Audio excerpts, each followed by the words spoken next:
Here's a glimpse of our outdoor camping on May 10, this 2024.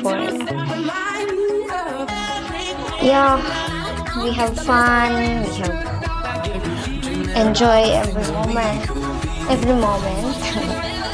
Not really sure because, of course, meron din yung tampuhan kasi hindi naman yan iwasan. Meron din yung mga hindi pagkakaintindihan, but most of all, we have done every task with unity. Kasi sometimes, kaya naman bumibigat yung isang bagay kasi nga wala kayong unity. Ang dami-dami nyo na nga, nagpapabigat pa yung iba.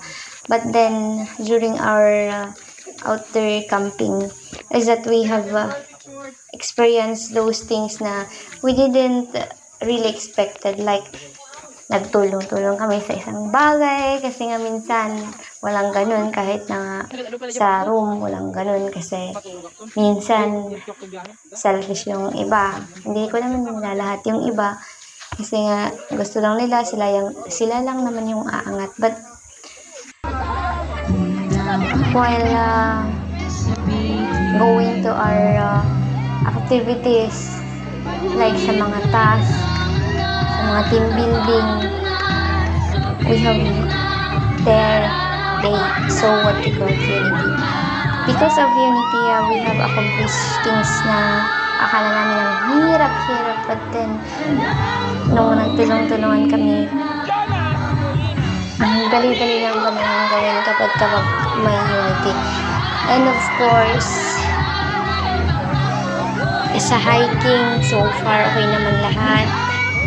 Except this one thing. Sa location na naglagyan namin ng tent, ang init. Ang init lang naman.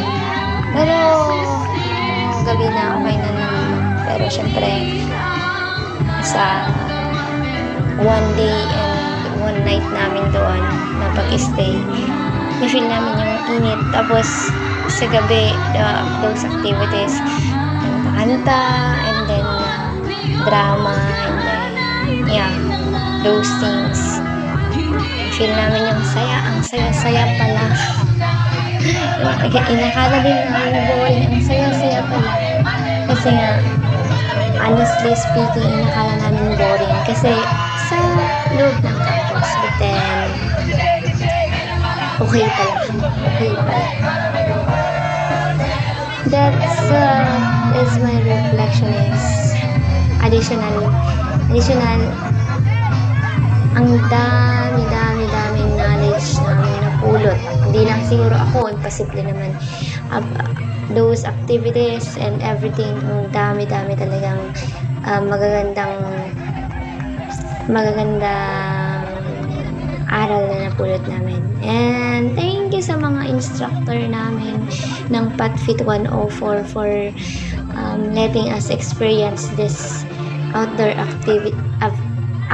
camping on May 10 to 11, 2024.